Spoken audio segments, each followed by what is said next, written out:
Halo semuanya, teman-teman yang udah join di eh Twitter Space yang Growth Space yang judulnya apa yang kamu lakukan di luar jam kerja. Bareng gue Devon yang bakal jadi host kali ini. Jadi hari ini bakal ada beberapa teman-teman kita yang bakal sharing gitu tentang apa yang mereka lakukan di luar jam kerja. Ini udah ada Hestia nih, udah di-invite untuk jadi speaker. Apakah dapat ya? Nih, coba di-invite to speak lagi. Sambil nunggu, gimana nih teman-teman semuanya kabarnya? Hari ini ya gue agak sedikit capek, baru selesai olahraga sore. Tuh, SDA-nya udah naik jadi speaker. Halo, halo. Apakah? Halo, Halo. hai. Hai, hai. Gimana kabarnya Hestia? Alhamdulillah baik. Sekarang apalagi baru pulang kerja kah? Ya bisa dibilang begitu. Nah ini nih eh, bahasannya menarik nih, kayak baru pulang kerja, habis kerja ngapain nih, sama nih. Nah, karena berangkat dari ini ya, ini sama ngobrol-ngobrol dulu ya, dari tweet yang beberapa minggu lalu kayaknya ya, viral itu tuh, yang bilang 8 jam kerja, 8 jam tidur gitu, sisanya berapa tuh?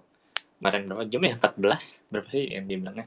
Berapa 14 jam punya waktu pada ngapain nih? Nah, dari situ kita jadi terinspirasi nih. Thank you tuh buat siapapun yang nge-tweet itu kemarin.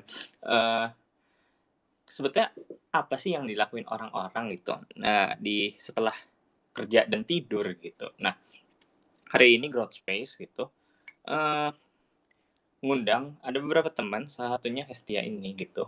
Jadi mungkin kalau kalau gue boleh perkenalan dikit juga, Hestia ini dikenalnya sebagai Bookstagram, kalau di Instagram ya, Bookstagram gitu loh.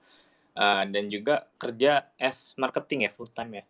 Betulkah begitu? Iya, betul betul betul.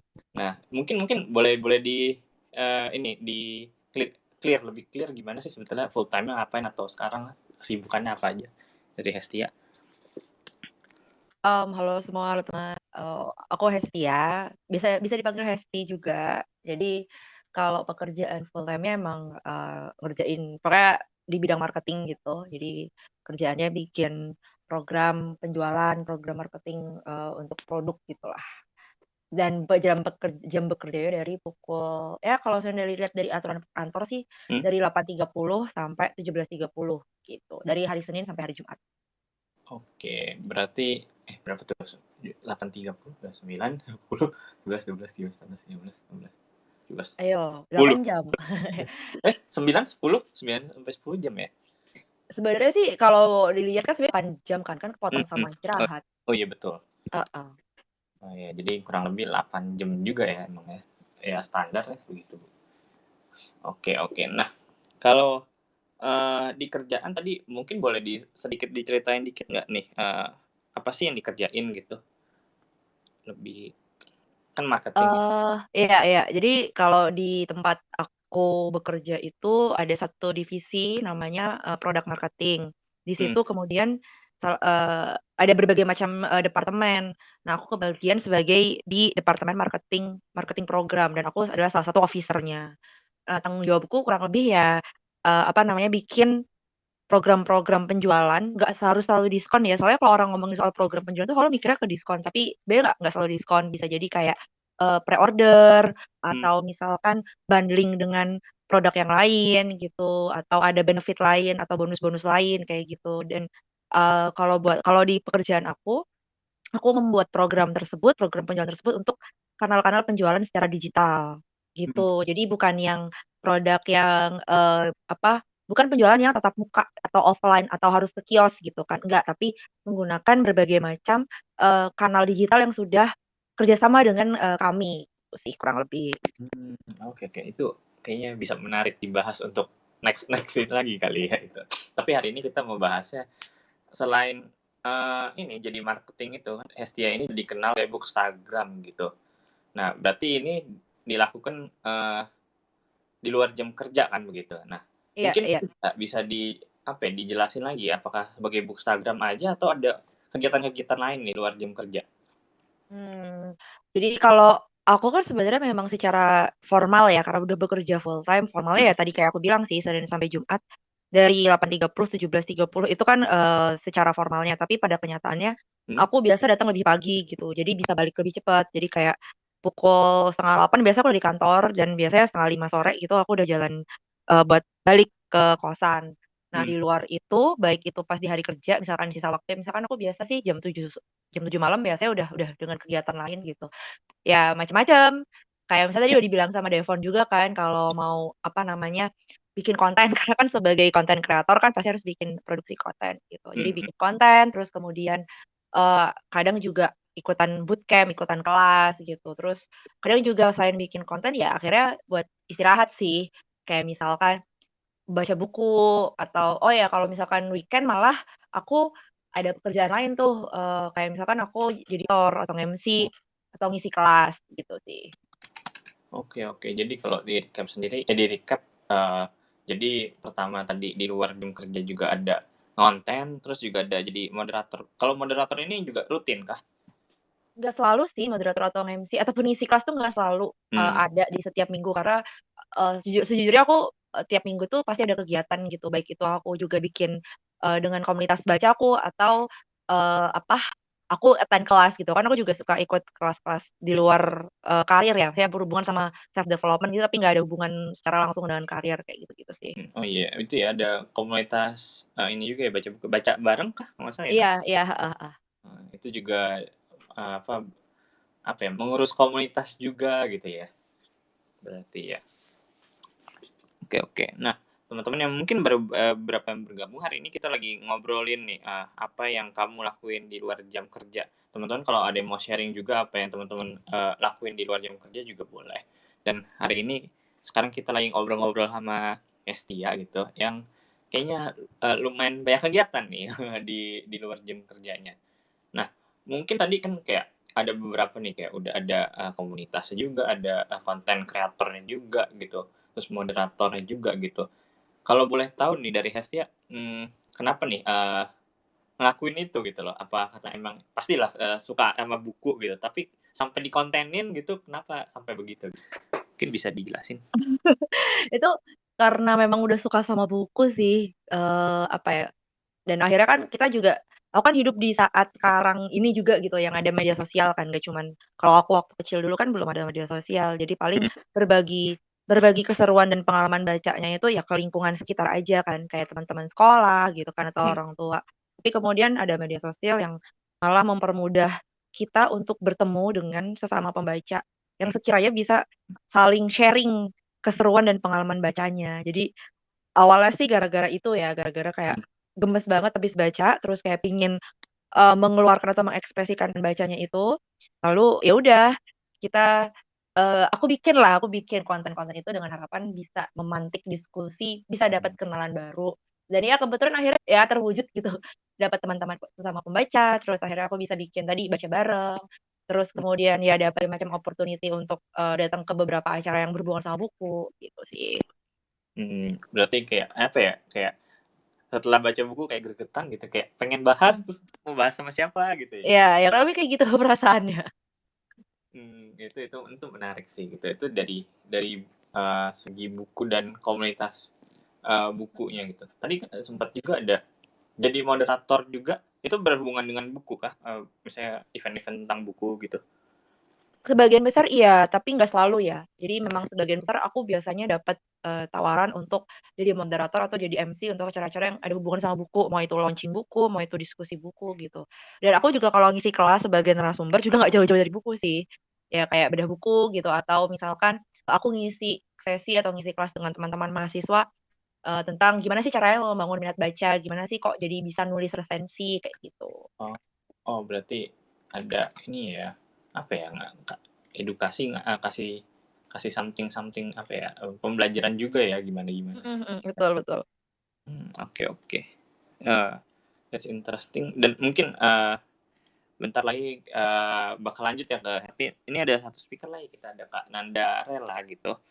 Ini agak sedikit berbeda sama sama Hestia mungkin, tapi kalau mungkin bisa diperkenalkan sedikit, Kak Nanda ini, adalah seorang dokter terus juga entrepreneur juga, ada business owner gitu. Mungkin Kak Nanda boleh perkenalan dikit yang lebih proper gitu. Halo Kak Nanda, Halo. bener kan ya dokter dan owner Iya, ya? Ya, mungkin iya. boleh dijelasin sedikit dokter apa dan punya bisnis apa gitu. Oke. Pertama aku mau minta maaf ya tadi terlambat jadinya. Nggak apa-apa. Ya, nama saya aku dokter umum yang sekarang fokus di estetik. Jadi medis estetik ya. Terus kalau bisnisnya sendiri sekarang adalah klinik kecantikan. Joinan sama beberapa temen gitu, bikin klinik kecantikan. Jadi ya aku praktek di situ sebagai dokternya, juga ngurusin manajerialnya gitu. Terus aku ibu rumah tangga 3 anak gitu. Oke. Nah ini menarik. Apakah sebetulnya kalau bisnis jalanin bisnis itu juga termasuk kerja ya sebetulnya? Mungkin bisa di apa ya, di breakdown sedikit. Mungkin apakah kan ini bisnis kecantikan juga dan jadi dokter ada di bidang kecantikan juga kali ya, bisa dibilang gitu kan ya? Apa ini jadiin satu atau gimana nih Kak? Antara dokter sama bidang kecantikannya maksudnya? Iya betul. Apa Ya ini jalan bareng? untuk saat ini sih jalan bareng sih, karena memang kliniknya sendiri ya klinik kecantikan kan, jadi ya ngurusinnya seputar di bidang kecantikan. Cuman karena sebagai business owner dan harus ngurusin manajerial, jadi yang dipikir ada dua nih, mikirin tentang praktek estetiknya sama mikirin tentang manajerialnya, tentang bisnisnya gitu. Wah, lumayan banyak ya jadinya. Iya, ya. Kira-kira sehari itu berapa jam tuh dibutuhin buat ngurus ya kerjaan ini semua gitu? Aduh, kok agak susah ya kalau misalnya dijamin. Itu ya susah ya kalau bisnis owner gitu ya, Iya, entrepreneur buat. karena setiap saat gitu kan kita mesti bisa ready buat ngurusin ya. Jadi bahkan ketika pulang dari kantor, kebetulan kalau aku ke kantornya biasanya ngambilnya jamnya siang. Karena kalau pagi aku nyelesain anak-anak dulu kan. Itu terus aku baru berangkat ke sana siang, selesai praktek, meeting di sana, pulang sekitaran maghrib lah jam 6 gitu, sampai rumah ya kadang masih lanjut balik kerja lagi gitu, ngurusin apa yang belum kelar di sana. Entah pembukuan kah, planning apa kayak gitu. Jadi tanya berapa jam sehari, iya agak susah sih, karena nggak tentu. Cuman kadang kalau lagi mager terus pengen boler gitu ya bisa boler seharian sih. Berarti kurang lebih sehari itu ya waktunya lebih banyak dihabisin di bisnisnya itulah ya. Oke. Nah, pertanyaan selanjutnya jadi kayak ya kan Anda kan udah dokter gitu. Apakah ada alasan gitu kenapa jadi oke mau coba bikin bisnis sendiri di bidang cantikan gitu? Kebetulan juga dokter kecantikan gitu. Ada alasannya nggak gitu? Kalau alasan utamaku biar bisa kasih legacy ke anak-anak sih ya. Soalnya kalau misalnya praktek dokter saja itu kan nggak bisa aku turunin ke anakku. Anggaplah kayak praktekku aku terkenal banget terus praktekanku laris banget. Ketika aku pensiun dan tidak bisa praktek lagi, kan anakku tetap nggak bisa ngapa-ngapain ya. Gitu. Jadi nggak bisa aku tinggalkan ke mereka. Sedangkan kalau misalnya aku membangun suatu bisnis itu kan harapannya ketika bisnis ini nanti ketika aku pensiun bisa diturunkan kepada anakku jadi berupa aset lah kayak gitu. Wah, ini menarik sih. Kayak mikirnya udah sangat-sangat jauh ya. Sampai udah ke anak-anak. Mungkin kayak gue sendiri yang belum mungkin berkeluarga, belum punya anak gitu nggak kepikiran gitu ya. Tenang. Tapi kalau dari Kak Nanda kepikiran sampai situ buat kasih legacy ya ke anak. Oke, ini menarik. Jadi tadi kalau dari Kak Hestia ada gregetan mau sharing ke orang lain tapi nggak ada, akhirnya jadi buat konten di waktu di luar jam kerja. Tapi ini kalau dari Kak Nanda bikin bisnis karena mau ada legacy gitu lah buat anak-anaknya. Oke, ini sebelum kita lanjut ada Gina nih yang naik jadi speaker, mau tanya atau mau sharing-sharing kah? Halo Gina. Judulnya ya halo. Ya thank you Grody ID. Untuk apa yang kamu lakukan di luar jam kerja ya? Ya betul. Mungkin bisa dengan bisnis ya. Gitu. Saya setuju tadi dengan Mbak Nanda untuk buat bisnis. Tapi bisnisnya sharing aja ya gitu. Karena saya juga ada bisnis yang di bidang kategori outsourcing ya gitu. kuncinya bisnis sih sebenarnya kita harus ada konsekuensi tahap bertahap ya gitu. Jadi gini loh, kadang bisnis Indonesia ini dilakukan sangat-sangat kukuh. Istilah bahasa kasarnya itu som-som kukuh gitu, nggak konsisten pada apa yang dia lakukan gitu. Terus yang kedua mungkin membina relasi sih gitu. Cukup membina relasi ini ya ramah tamahnya atau segi pemasarannya gitu. Nah kadang kalau saya pribadi kan karena saya kan berhubungan di bagian OS ya, outsourcing gitu. Nah yang dibutuhkan itu ya kita harus tahu relasi kita itu siapa, terus apa yang dibutuhkannya gitu. Jadi kita harus dengar dulu suatu perusahaan itu mintanya yang bagaimana, kualifikasinya bagaimana gitu. Kalau bidang lain sih seperti makanan atau yang pada dasarnya saya juga pernah ya di bidang makanan gitu. Kalau bidang makanan, sharing nih buat teman-teman yang mau jualan gitu ya kan. Kalau jualan produk tuh usahakan hari ini jualannya bentuknya ini terus berlangsung seperti itu gitu. Cuman kan beda di Indonesia ini hari ini dia jualan ini rasa dan cita rasanya itu makin ke belakang gitu, makin nggak ada gitu. Dan sebetulnya kurang pemasaran Indonesia ini tuh ramah tamahnya ke customer itu masih kurang banget gitu. Itu yang menjadikan produk antara si A dengan si B itu jauh banget. Contoh kayak gini deh, alliance antara orang punya Indonesia dengan kayak Alfamart gitu yang punya Chinese ataupun Pasar gitu ya. Itu kan dia segi pemasarannya atau yang otomatis itu dia menarik customer itu dengan keramah tamahannya. Even harganya juga lumayan lebih tinggi di Indomaret ataupun di Alfamart, betul tidak sih gitu kan. Tapi itu tadi balik lagi orang kalau kita sudah ramah terus penyambutannya juga lumayan, pasti deh setiap bisnis itu pasti peluangnya ada gitu.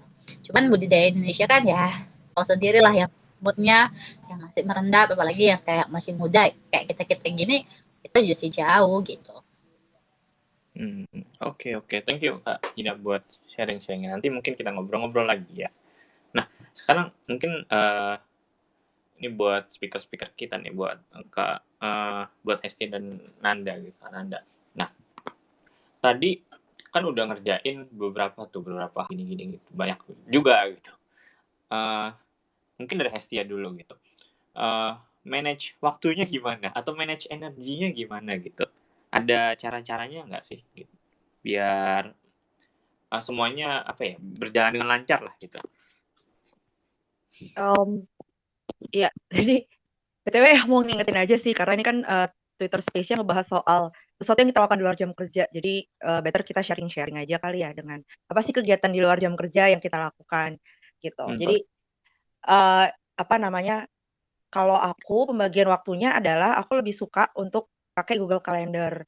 Di Google Calendar itu aku bener-bener udah ada aktivitas yang misalkan harus tektokan dengan orang lain. Kayak misalkan ketika Devon atau timnya Devon gitu ya ngontak aku, terus akunya udah deal untuk bisa jadi speaker di space ini, aku langsung masukin ke kalender kayak gitu. Atau misalkan aku harus ngisi kelas, aku harus naikin konten, aku jadi pembicara dan lain-lain itu semua aku masukin ke kalender. Nah, biasanya aku dalam 1 bulan itu harus ada at least 1 weekend, Sabtu dan Minggu yang bener-bener aku nggak ngapa-ngapain. Jadi aku kosongin itu buat aku istirahat gitu. Karena kalau misalkan aku nggak istirahat, sama aja bohong kan. Nggak akan produktif juga kan. Jadinya kalau misalkan kita lihat di kalender, oh ya ternyata bulan Oktober atau bulan November udah penuh nih jadwalnya, udah deh harus ada 1 hari Sabtu dan Minggu yang benar-benar aku tuh nggak bikin janji, aku tuh nggak punya agenda apapun. Jadi putih gitu kalau di Google Calendar. Nah, kayak gitu caranya. Kurang lebih kayak gitu sih. Oke. Itu salah satu tipsnya ya pakai Google Ya. Calendar bisa ya buat time blocking jadi ya. Time blocking. Ya benar. Oke. Jadi juga nggak energinya kuras apa. Sebetulnya pernah nggak sih sampai kayak jadi burnout gitu nggak sih? Aku bisa aja kayak gitu karena aku sendiri orangnya kan cukup disiplin, jadi agak perfeksionis gitu. Kalau aku udah bikin deadline sendiri, terutama apalagi yang hubungan sama bikin konten ya, aku selalu punya deadline sendiri di Google Calendarku. Misalkan itu miss karena berbagai macam faktor.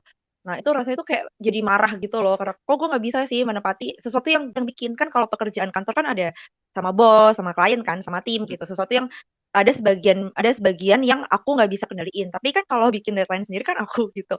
Kadang suka kesel dan perfeksionis di situ dan berujung aku jadi punya ambisi untuk gimana caranya itu deadline itu benar-benar bisa gue penuhin kayak gitu. Dan kalau misalkan udah parah banget ya ujung-ujungnya akan burn out sebenarnya. Jadi ya benar-benar kayak bisa benar-benar capek banget buat ngerjain konten padahal bikin konten buku itu sesuatu yang aku suka gitu. Iya ya, jangan sampai malah sesuatu yang kita suka jadi apa ya, kita makan energinya ya. Iya. Betul. Jadi bisa jadi malah apa ya, tiba-tiba feel gitu lah sama buku karena misalnya terlalu jadi karena burnout itu ya. Iya. Nah kalau dari Kak Nanda gitu gimana? Kalau manage waktu dan energinya, apalagi juga udah ada anak ya, ada 3 anak gitu, jadi ibu rumah tangga juga gitu. Kalau dari Kak Nanda gimana cara manage ya? Apakah ada? Kak Nanda? Halo. Oke, mungkin Kak Nandanya lagi agak ada masalah sama koneksi kali ya tadi. Soalnya sempat keluar jadi listener jadi speaker. Mungkin sebelum ke Kak Nanda balik lagi deh ke Hestia gitu ya. Nah, tadi waktu itu udah ngomong banyak yang apa yang kita lakukan di luar jam kerja kayaknya sibuk sekali gitu lah ya. Tapi sebenarnya kalau kita di luar jam kerja nggak ngapain, Kak Nanda udah open mic apa bisa? Halo. Halo, Iya, kedengeran nggak? Oh, udah bisa. Oke. Nah, balik ke Kak Nanda kali ya, kan udah open mic. Nah, kalau dari Kak Nanda gimana bisa manage waktu atau energinya, apalagi jadi ibu rumah tangga juga, anak 3 gitu. Kalau aku buat biar nggak burn out lebih ke delegasi tugas sih. Jadi hal-hal yang bisa aku delegasikan ke orang lain itu aku serahin ke orang lain. Contoh misalnya anak-anak di rumah itu aku ada ART untuk bantuin buat bersih-bersih gitu juga. Terus buat makanan juga lebih sering pesen via ojol gitu aja sih. Jadi supaya energinya nggak habis di hal-hal yang sebenarnya bisa aku lemparin ke orang lain gitu. Oke. Ini ya pakai yang Eisenhower gitu ya, yang do, delegate, apa tuh satu lagi delete, satu lagi apa? Jadi bisa pakai gitulah, pakai yang mana yang harus dikerjain, delay ya, satu lagi ya, tunda. Bisa dikerjain dulu, bisa didelegasikan kayak Kak Nanda, terus ditunda atau di-delete, dihapus gitu. Ini menarik nih, kita udah dapat 2 cara ya. Satu tadi dari Hestia bisa time blocking gitu, dan mungkin dari Kak Nanda ini coba delegasikan apa yang sebetulnya bisa dikerjain orang lain gitu kali ya. Oke. Dan nah tadi balik lagi ke pertanyaan yang kan sekarang tadi kita udah bahas ini sibuk kayak. Nah, menurut Hestia sama Kak Nanda ini kalau misalnya di luar jam kerja ya udah kita nggak ngapa-ngapain. Gimana tuh pendapat kalian? Kalau misalnya apa ya, boleh atau enggak? Ya sebetulnya boleh aja sih kan. Tapi kalau pendapat dari kalian gimana? Dari Hestia dulu kali ya. Apakah gimana melihat orang yang di luar jam kerja ya udah santai-santai aja gitu? Soalnya kita juga nggak tahu ya di luar jam kerja itu apakah dia ada sesuatu yang lain, karena aku rasa meskipun dia belum berumah tangga gitu, tapi kan masih ada sesuatu yang harus dia kerjakan. Ya mungkin belanja untuk keperluan makanannya, bersih-bersih kamar gitu, nyuci baju, somehow itu juga kegiatan kan, meskipun orang melihat itu sebagai sesuatu, oh iya dia bikin konten, oh dia side hustling, dia punya pekerjaan sampingan, tapi pasti di luar jam kerja itu ada sesuatu yang dia lakukan untuk menopang kehidupannya. Wajar-wajar aja kalau setelah itu dia leyeh-leyeh dan istirahat gitu, karena nggak mungkin kita terus-terusan beraktivitas, badan pasti berontak kan kalau misalkan kita pakai atau kita forsir. Dan itu sebaiknya juga dinormalisasi sih untuk membiasakan diri beristirahat secara cukup, asupan air mineralnya juga nggak kurang gitu. Ya karena tahu sendiri kan dari berbagai macam media sosial, lalu glorifikasi hustle culture yang rupanya itu yang benar-benar kalau bisa sih jangan sampai kita berambisi seperti itu ya, punya sampingan ini itu. Sebenarnya nggak ada masalah dengan kita cuman punya kegiatan ketika full time sebagai orang kantoran, misal kalau aku seperti itu. Tapi kan yang penting adalah kita living our life, bukan cuma existing, karena bahaya banget kalau misalnya kita sampai nggak bisa menikmati hidup kita. Meskipun sesimpel, pulang kerja enak ya bisa nonton drakor gitu. Ya nggak apa-apa kalau dia senang ngelakuin itu dan ternyata itu akan mempengaruhi produktivitas dia ketika hari kerja karena dia udah dapat istirahat yang cukup, dia mood booster-nya adalah nonton drama Korea sehingga besokannya dia bangun dan bekerja dengan lebih semangat gitu. Iya, make sense ini. Jadi ya di tengah-tengah yang tadi hustle culture gitu-gitu, sebenarnya it's okay gitu ya buat ya udah slow down gitu-gitu ya. Nggak perlu semuanya juga dikontenin gitu ya. Ya nggak perlu Ya. semuanya jadi punya side hustle gitu ya. Karena mungkin setiap orang juga beda-beda ya gitu Ya. kemampuannya gitu ya. Ya ada yang bisa untuk hustling berapa kerjaan gitu, ada yang nggak apa ya, nggak cocok lah dengan hustle culture. Jadi it's okay gitu dengan hustle culture, dengan tidak menganut sih hustle culture gitu ya. Oke. Kalau dari Kanada gimana nih pendapatnya kalau orang yang ya udah full time aja kerjaannya gitu, nggak ada kerjaan lain gitu? Oke, aku setuju. Muncul nggak ya suaranya? Ada. Oke. Kalau aku setuju sih sama Kak Hestia tadi. Cuman mungkin tambahannya ya kalau misalnya kerja atau kegiatannya kita itu tidak sekeras orang lain, ya jangan expect bahwa hasilnya kita bisa melebihi orang lain. Lebih ke situ aja sih. Jadi balik lagi. Kalau misalnya pengen, oke, habis kerja terus aku ya nyantai-nyantai aja, ya nggak apa-apa. Cuman ekspektasinya yang tolong dijaga. Soalnya misalnya kita ngelihat orang-orang yang jadi sekian orang terkaya di dunia, itu kan mereka kan kerjanya gila-gilaan ya. Jadi kalau misalnya kita kerjanya pengen nyantai-nyantai aja, tapi hasilnya pengen nyaingin mereka, yang bisa gitu. Lebih ke situ aja. Jadi balik ke goals-nya masing-masing. Tujuannya kita atau cita-citanya kita itu seberapa. Kalau misalnya segini dirasa cukup, ya udah nggak apa-apa. Gitu. Oke. Juga tahu itu ya tujuan kita seberapa gitu ya. Itu juga apa ya, bisa ngebantu kita lah.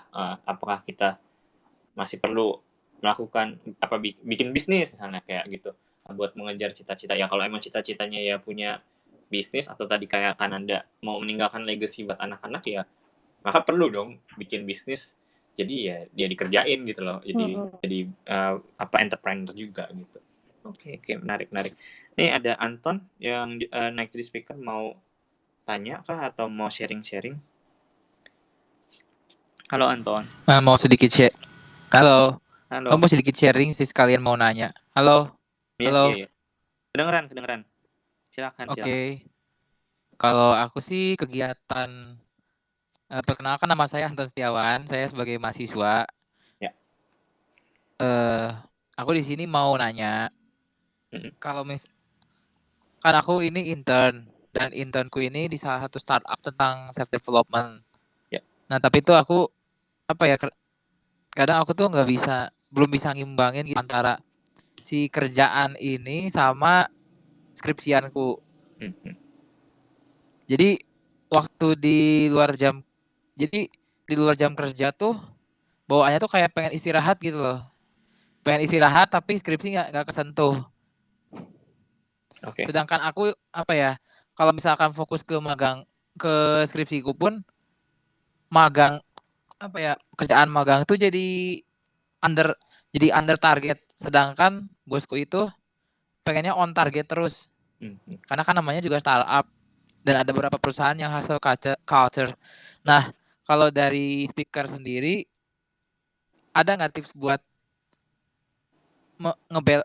ngebalance menyeimbangkan pekerjaan sama ini skripsi, hal-hal yang di luar jam kerja kayak istirahat, skripsian dan lain sebagainya, biar semuanya tuh seimbang.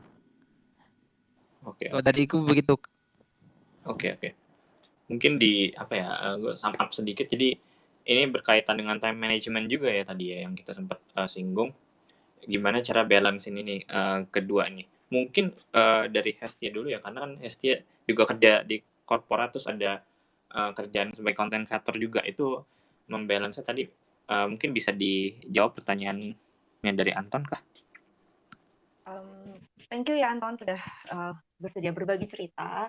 Nah, karena Anton ini kan masih mahasiswa dan beda lah ya dengan kondisi aku gitu yang sudah full time kerja, nggak punya tanggungan untuk segera lulus kan.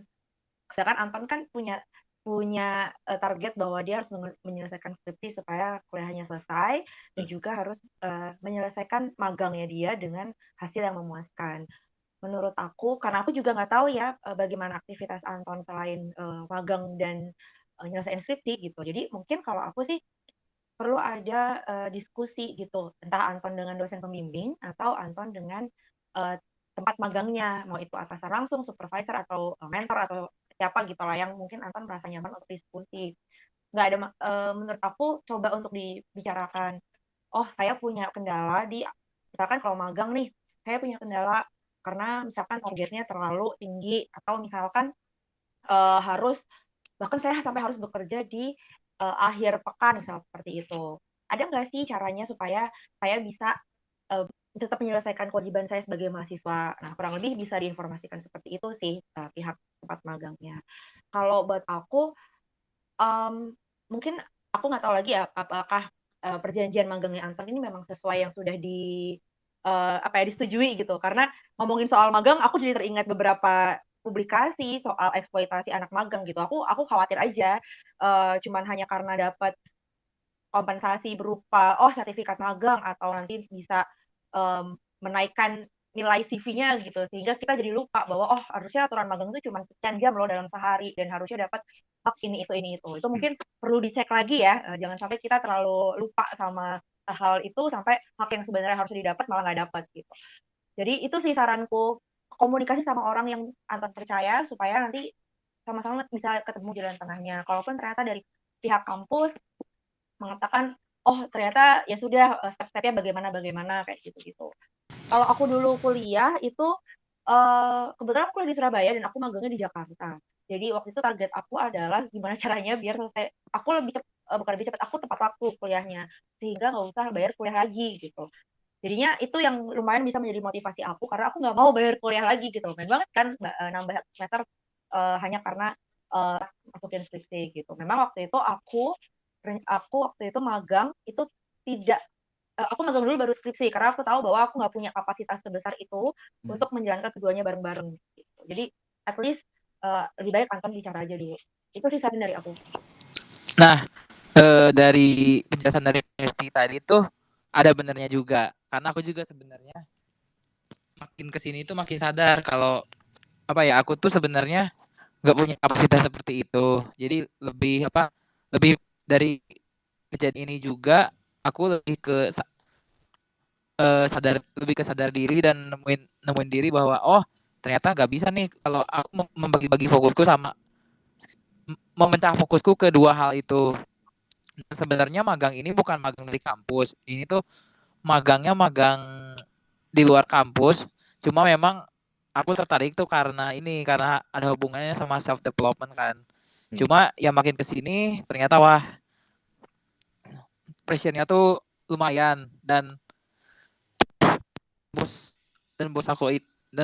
dan pimpinan saya itu memang orangnya visioner dan memang harus on target.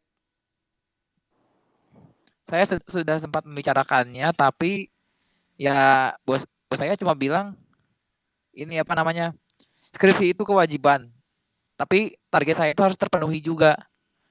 Nah masalahnya kalau aku fokusnya ke yang magangku on target ini, skripsiku agak terbengkalai juga. Jadi aku tetap ngerjain ketika aku full fokus ke magang, fokus ke skripsiku tuh jadinya sedikit gitu loh. Jadi kalau ngerjain skripsi itu kayak cuma sebentar, terus bawaannya tuh kayak capek gitu, aduh mending istirahat. Kurang lebih seperti itu sih Kak. Terima kasih buat masukannya. Kalau dari Kak Nanda mau ada tambahan kah? Jujur aku belum pernah ngalamin kerjaan yang sama pendidikan ya, karena selama ini setelah lulus ya udah terus aku kerja dan selama kerja aku nggak lagi sekolah gitu. Jadi mungkin solusi yang aku kasih, aku nggak tahu apakah ini bisa diaplikasikan atau enggak, cuman yang perlu dicatat kalau dari aku sih, kalau menurutku ya, ada hal-hal yang bisa kita kontrol sama hal-hal yang nggak bisa kita kontrol. Contoh, misalnya bosnya kita itu dia menentukan suatu target, kita kan nggak bisa nyuruh balik bos kita buat nurunin targetnya. ya kan? Jadi itu nggak bisa kita kontrol. Tapi bisa punya kontrol terhadap diri sendiri. Contohnya untuk mundur dari magangnya itu, satu, atau dua, memaksa diri kita untuk ya agak capek dikit selama beberapa waktu selama magang ini plus selama ngerjain skripsi.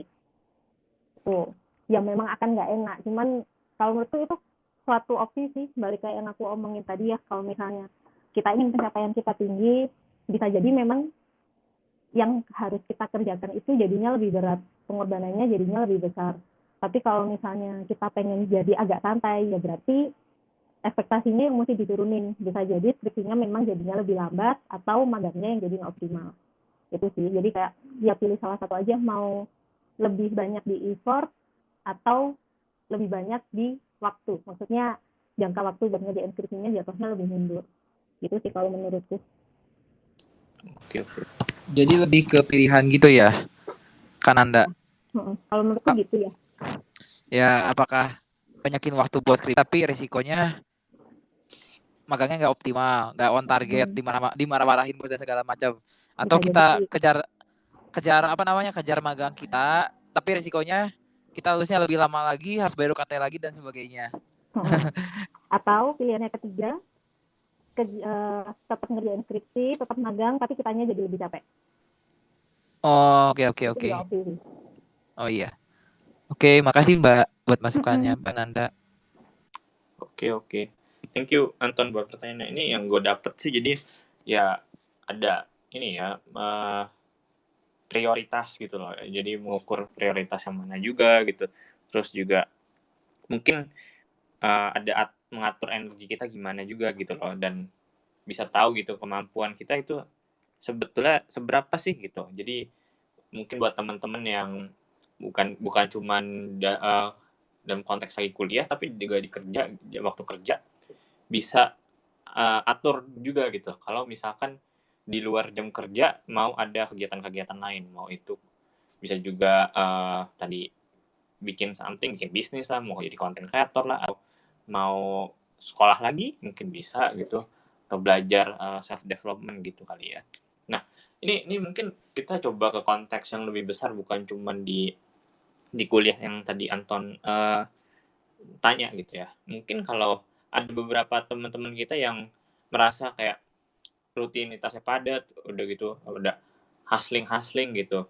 Kalau dari Hestia dulu mungkin yang juga ada side hustle juga gini, apa sih yang bisa gitu buat teman-teman yang kerja terus side hustle terus ini itu gitu. Jadi kalau dengerin jawabanku please jangan 100% diaplikasikan ya, karena balik lagi tuh ini personal banget. Jadi aku bisa punya side hustle karena sejujurnya aku tahu bahwa aku tuh nggak suka bekerja terlalu banyak orang yang ikut campur. Kayak tadi Mbak Nanda sebenarnya udah ngomong sih, aku nggak suka terlalu banyak orang yang tidak bisa aku kendalikan, di luar kontrol aku. Dan aku menjadikan full time kerjaan aku itu sebagai, ya oke, aku nggak bakal munafik, sebagai fixed income. Jadi at least aku tiap bulan pasti dapat sekian lah untuk menopang kehidupan aku sehari-hari. Sehingga side hustle itu menjadi playground aku untuk berkreativitas. Karena dari supervisornya aku sendiri. Jadi di situ sebenarnya yang bikin aku jadi punya energi untuk ngerjain itu gitu. I just cannot wait to ngoprek proyek aku, kolaborasi sama ini itu, karena ya cuman aku doang gitu pemainnya. Dan kalaupun itu di luar kontrol aku tuh minim gitu loh gesekan emosional. Beda kalau misalkan aku dengan kolega kantor, dengan atasan, dengan klien. Jadi memang aku udah tahu drive aku apa, kenapa aku bekerja full time, dan drive aku apa, kenapa aku mau susah-susah buat bikin konten, bikin presentasi untuk kelas di hari Sabtu pagi kayak gitu, atau bahkan mau jadi ini itu gitu ya, because there is tempat di mana aku bisa main-main dengan kontrol aku sendiri gitu. Oh, jadi ini ya, mereka tadi ya refresh juga ya, bisa buat refresh. Iya. Apalagi buku gitu, sesuatu yang Hestia suka gitu loh, gitu kali ya. Oke. Kalau dari Kak Nanda gimana? Oke, bisa dibantu dari pertanyaannya apa? Oh, jadi kalau misalnya teman-teman yang merasa kayak aduh rutinitasnya kok padat sekali gitu, ada side hustle lah segala macam gitu. Nah, kalau dari Kak Nanda mungkin bisa kasih sesuatu nggak buat teman-teman yang lagi ngerjain, yang lagi padat aktivitasnya itu? Ya nggak apa-apa. Balik lagi kayak yang tadi ya, kalau memang tujuannya kita itu masih jauh dan kita masih pengen lari, nggak apa-apa, lari aja. Cuman sadar sama kapasitas dirinya juga, maksudnya jangan sampai burnout atau kelelahan. Nggak apa-apa kita berhenti, nggak apa-apa kita jadi agak pelan dikit, selama tujuannya nggak geser gitu sih. Sorry. Kalaupun misalnya tujuannya bilang geser, menurutku juga nggak apa-apa sih, asalkan tahu sama konsekuensinya ya. Oke. Berarti ini ya, yang penting balik lagi, tahu tujuan gitu loh. Jangan sampai rutinitas sudah padat banget gitu, tapi kita Nggak tahu sendiri mau kemana. apa ya? Itu yang sebetulnya perlu dievaluasi lagi kali ya. Oke. Dan ini kita masih buka buat teman-teman kalau misalnya dia mau nanya atau mau sharing soal apa yang teman-teman lakuin di luar jam kerja, mungkin ada perspektif yang berbeda, silakan boleh request as speaker gitu loh. Ntar kita bakal naikin. Dan mungkin satu lagi kali ya. Nah tadi kita kan tanyanya teman-teman yang punya rutinitas yang padat gitu loh. Kalau teman-teman yang ya setelah jam kerja ya nggak ngapa-ngapain, terus mungkin lebih refresh. Kalau dari Hestia dan Kak Nanda, apakah misalnya kayak menyarankan, oke, coba untuk belajar self development atau enggak kayak yang waktu yang tweet jadi background kita latar belakang pembahasan ini gitu, kayak belajar investasi lah atau apa gitu. Apakah sebetulnya itu perlu atau sebetulnya ya udahlah nggak usah atau gimana? Kalau dari Hestia dulu mungkin. Sebenarnya sudah disampaikan sama Mbak Nanda sih, kayak kita harus tahu maunya tuh apa, tujuannya apa. Karena kalau nggak kayak gitu ya kita nggak bisa kalkulasi harus cepet apa. Dan itu tuh bukan melihat orang lain sebagai standar ya. Karena ntar jadinya malah kita berusaha mencoba seperti dia, padahal mungkin kita punya sumber daya yang jauh berbeda. Karena ada orang-orang yang memang sumber daya kebetulan berlebih sehingga dia bisa mencapai target itu dalam waktu yang lebih singkat daripada estimasi kita gitu. Jadi memang lebih baik kita tahu mau apa, tujuannya apa, terus habis gitu bikin. Karena aku anaknya cukup logis, dan ya tadi aku bilang cukup perfeksionis, jadi kadang kalau aku udah punya tujuan aku harus bisa nge-breakdown itu, aku tuh harus ngapain aja sebenarnya kalau menuju ke situ, dan caranya apakah aku dengan otodidak baca atau aku harus ikut bootcamp atau aku harus diapain lagi nih biar target itu tuh tercapai gitu. Jadi memang seperti itu. Dan kalau aku, karena aku udah emang suka baca ya, di kepala aku tuh tiap kali aku baca sesuatu yang memantik otak aku buat berpikir, aku tuh malah jadi ketagihan buat baca gitu. Dan memang sih kalau bukan karena waktu tidur mungkin aku bakal bisa baca lebih panjang gitu. Kurang lebih kayak gitu sih. Oke, balik lagi ya tadi. Yang penting tahu tujuannya gitu ya. Dari Kak Nanda mau ada tambahan lagi kah? Udah sih, aman. Oke. Jadi yang kayak gue bisa dapat gitu ya, sebetulnya kayak kalau mau ada ngapa-ngapain gitu ya di luar jam kerja ya it's okay gitu loh. Tapi tergantung tahu dulu gitu loh, kayak apa kemampuan dirinya seberapa gitu, tahu diri, kayak energi gue misalnya gue nggak terlalu banyak energi gitu ya mungkin kalau emang mau melakukan sesuatu ya diperhatiin lagi gitu. Tapi yang satu lagi yang penting adalah tujuan gitu loh, kita mau tujuannya apa sehingga kayak di luar jam kerja ada kegiatan-kegiatan lain gitu ya, atau misalkan sebagai kerjaan kayak tadi Hestia kerja yang full time-nya itu jadi biar ada fixed income, dan di luar jam kerja itu buat lebih lebih explore, lebih biar jadi refreshment. Nah itu kita harus tahu dulu tuh tujuan kita ngapain gitu loh, kenapa sampai perlu begitu. Dan kalau kita ngelakuin sesuai tujuan juga tahu kita bisa manage juga gitu loh waktunya, energinya. Dan kalau emang belum ada gitu ya it's okay juga gitu loh. Belum ada yang tujuan-tujuan lain misalnya selain bekerja ya it's okay juga, kalau ada juga nggak apa-apa gitu loh. Jadi nggak ada yang salah, nggak ada yang benar ya kalau misalkan kita punya kerjaan lain di luar jam kerja gitu, atau ya duduk-duduk tidur-tidur nonton Netflix gitu setelah jam kerja it's okay juga gitu loh. ya tadi balik lagi ada yang mungkin ada yang bisa menganut hustle culture atau ada yang tidak. Kayak gue sendiri sebetulnya nggak terlalu menganut hustle culture gitu loh, karena gue nggak, kalau energi gue nggak terlalu banyak gitu loh, karena udah pernah juga gitu mengalami sampai sakit gitu, karena mau coba sih hustle culture itu, dan mungkin juga karena nggak ada tujuannya kali ya, jadi kayak mungkin pengennya biar dapat duit, jadi pengen jadi apa ya, ya melakukan hustle culture itu gitu loh. Ketika kita ada tujuan mungkin bakal lebih enak gitu loh, ketika melakukan sesuatu yang di luar jam kerja yang bisa apa ya, self development lah, terus atau buat lebih refresh atau bisa meninggalkan legacy. Kurang lebih gitu sih pembahasan hari ini. Kalau mungkin teman-teman udah nggak ada yang nanya lagi, thank you buat Hestia dan Hananda juga yang udah tanya dan sharing gitu. Jadi untuk sesi Twitter Space malam ini kita akhiri. Dan dan sebelum itu kalau teman-teman mau ngobrol lebih lanjut gitu soal apapun entrepreneur, karir gitu, bisa join ke Discord-nya Growth Space yang kita sebut Kelurahan Sukamaju. Linknya ada di atas, di banner di atas. Bisa klik bit.ly-nya, nanti bisa masuk ke Discord, kita ngobrol-ngobrol lebih lanjut, lebih banyak lagi lah seputar ada bahas juga hidup sehat, keuangan, dan lain-lain. Kalau gitu, sekali lagi thank you buat semua speaker dan teman-teman yang udah hadir ini. Jadi sampai jumpa di Twitter Space berikutnya. Bye-bye. Bye. Thank you Hestia. Thank you Ananda. Bye. Thank you ya. Bye, thank you. Yuk.